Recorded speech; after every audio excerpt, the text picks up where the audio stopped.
tudo bem? Eu me chamo Isaac Monteiro, eu sou aluno do primeiro ano do ensino médio, integrado à administração do Cefet-RJ no campus Nova Friburgo. Eu vim aqui hoje para falar sobre alguns conceitos da biologia humana, da microbiologia mais especificamente, que são os ácidos nucleicos e as enzimas. Bom, iniciando nos ácidos nucleicos, os ácidos nucleicos são polímeros, que são formados por nucleotídeos. Os ácidos nucleicos podem ser de dois tipos, o DNA ou o RNA. Esses tipos eles têm três características básicas, que são consideradas as características principais comuns entre eles, que são uma estrutura de formação, um tipo de açúcar com 5 carbonos e uma base e mais de uma, né, no caso, algumas bases nitrogenadas. Bom, a função desses dois tipos de ácidos nucleicos, DNA e RNA, são, respectivamente, guardar e gerenciar o material genético e hereditário do indivíduo e sintetizar a produção de proteínas. Bom, agora falando mais especificamente, o DNA ele é quem guarda o material genético, ele guarda, lê, transcreve e traduz o material genético do indivíduo. Todo o material genético e hereditário do indivíduo ele está contido dentro do DNA. As bases nitrogenadas do DNA são a adenina, guanina, citosina e timina. O DNA possui um açúcar de 5 carbonos de desoxirribose.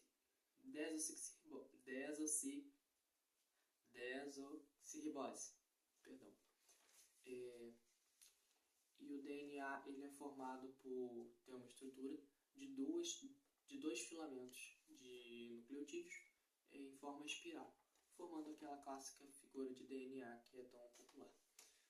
O DNA ele sempre é localizado no interior de uma célula, mais especificamente no núcleo. Então, DNAs nunca serão encontrados em outra região da célula a não ser o núcleo. Agora, mais falando sobre o RNA, ele é formado com bases nitrogenadas de adenina, guanina, citosina e uracila. Apenas a uracila é diferente do DNA, ela substitui a timina. E o açúcar de 5 carbonos do RNA é uma ribose. O RNA ele é formado por apenas um filamento de nucleotídeos, que é a molécula base para todos os dois. Essas diferenças de formação o tipo de açúcar, as bases nitrogenadas e a estrutura. Como eu disse, são características que os dois possuem, mas são diferentes, então elas diferenciam. Voltando ao RNA, ele possui um açúcar de ribose e adenina, guanina, citosina e uracila. O RNA ele trabalha na produção de proteínas, na síntese de produção de proteínas. Ele trabalha da seguinte maneira. Ele trabalha como uma interface entre o DNA, que acumula o material genético, e o ribossomos, que é onde são produzidas as proteínas. O RNA ele vai até o interior da célula, no núcleo, e busca informação genética. Nessas informações genéticas do DNA, lá contém, digamos que, instruções de como produzir uma proteína. Do que é necessário para produzir uma proteína e como produzi-la. Então o RNA vai até o DNA, coleta essas informações de produção da proteína, traz de volta ao ribossomos, onde ali é produzido os aminoácidos que futuramente vão resultar em proteínas. Basicamente é nessa maneira que eles trabalham. O DNA ainda trabalha mantendo o material genético, esboçando isso de outras formas, mas interligadamente a função do RNA com o DNA juntos é essa do RNA buscar informações no DNA e converter isso em proteínas. Bom, agora já partindo para as enzimas são um tipo de proteína que que tem como principal função otimizar e regular as reações químicas que ocorrem no corpo humano. As enzimas são extremamente específicas. Então, uma enzima tem sua função e ela vai exercer única e exclusivamente ela. Ela não irá exercer várias funções e provavelmente nenhuma outra enzima vai exercer essa função. Então, para exemplificar isso, as enzimas atualmente existem. São conhecidos mais de 2.000 tipos de enzimas que são conhecidas, além das que não são conhecidas. Então, por exemplo, para cada reação química que existe no corpo humano, existe uma enzima. E nas outras reações que ocorrem fora, existem outras enzimas fora do corpo humano. Então, realmente são muitas enzimas e possivelmente ainda existem várias que não se conhecem, né? Isso prova o quão específicas elas são no quesito de atuação. As enzimas são classificadas em 6 tipos a partir da sua maneira de reação, do resultado da sua reação, de como ela vai reagir e com o que ela vai reagir, entre outras coisas. Isso é um resumo bem por cima de como funciona essa classificação, é muito mais específica, mas é basicamente sobre a maneira de como ela se reage ao resultado final da reação.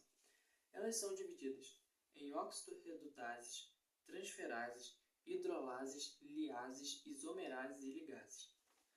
Todas elas diferenciadas por essas características que eu dei anteriormente. Mas todas elas têm uma característica mútua, que é buscar a economia de energia ativa, que é a energia que é gasta nessas reações químicas. Então, toda enzima, independente da classificação dela, ela vai buscar otimizar a reação química, o tempo, a velocidade da reação química, para economizar energia. Isso através de, às vezes, quebra de nutrientes mais agilmente. Isso tudo com o objetivo de economizar energia. Um exemplo disso é a amilase salivar, ou a ptialina, que é uma hidrolase, é uma enzima do tipo hidrolase, que junto com a água, majoritariamente elas formam a saliva, e que ainda na saliva, na boca, é iniciado o processo de digestão de alguns alimentos. Os alimentos que contêm amido e glicogênios, o processo digestivo é iniciado ainda na boca através da amilase salivar, na saliva. Então, ali ainda na boca, a amilase salivar vai deteriorar os amidos e convertê-lo em maltase, que é uma molécula muito mais fácil para o organismo, já no estômago e no intestino, digerir. Ou seja, ali está sendo economizado tempo na reação de digestão na boca e também está economizando tempo na digestão que vai ocorrer posteriormente no estômago e no intestino. Então isso otimiza muito tempo e ganha muita energia, porque querendo ou não, são diversas moléculas de amido e de glicogênio.